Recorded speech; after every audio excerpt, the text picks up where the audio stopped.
You ever hear of something so secure it was supposedly guaranteed to last for 40 quadrillion years? I mean, that's basically a promise of digital immortality. But what happens when that promise gets broken, and not in quadrillions of years, but in just a couple of decades?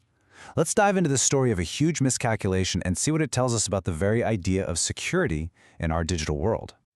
You know, long before we had computers, Edgar Allan Poe, the master of mystery, he absolutely nailed the eternal cat-and-mouse game of cryptography.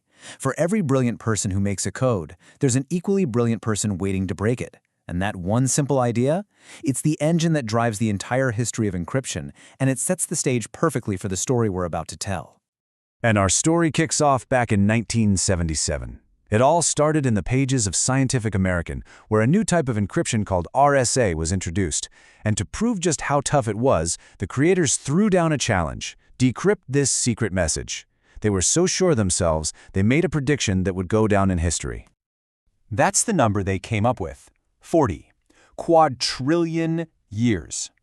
The experts estimated that with the fastest computers and the best methods they had at the time, that's how long it would take to crack their code. Let's just take a second to wrap our heads around how unbelievably long that is. Yep, you heard that right. Not just older than the universe, but 100,000 times older. So this wasn't just a digital lock, they were basically presenting it as a fundamental law of the cosmos. A problem so ridiculously hard that it was practically impossible for humanity to ever solve. The perfect, unbreakable code. Or so they thought.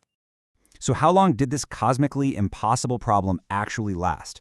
40 quadrillion years? A million? Maybe 1,000? Nope. It was solved in just 17 years. The unbreakable was broken. The real question is, how on earth did they do it? Okay, so the obvious guess is Moore's law, right? Computers just got way faster. But here's the thing. Faster computers could maybe explain a 12-fold improvement in that time. That doesn't even make a dent in the gap between 40 quadrillion years and 17 years.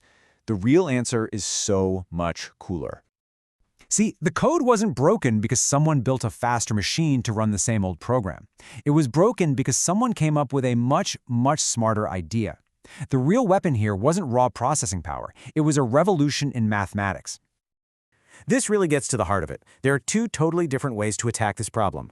Brute force is like trying every single key on a massive keychain, one by one. It's slow, it's boring, but you'll get there.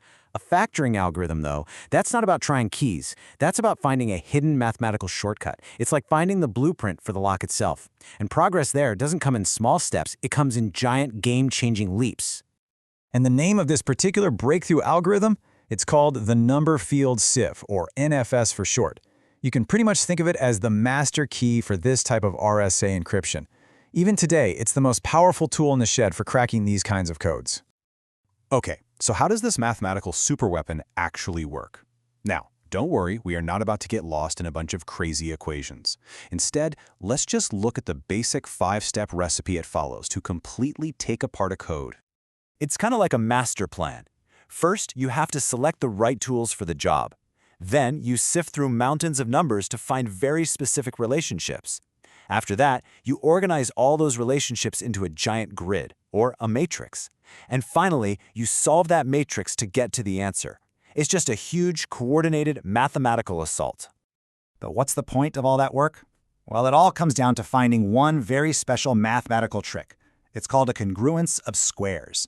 And the simple version is this. If you can find this specific relationship hidden in the numbers, the whole problem just cracks wide open, revealing the secret factors almost instantly. The entire massive, complicated machine of the number field sieve is really just a sophisticated way to hunt for that one elegant shortcut. So, a puzzle from 1977 was solved in 1994. Okay, ancient history, right? So why are we talking about this now?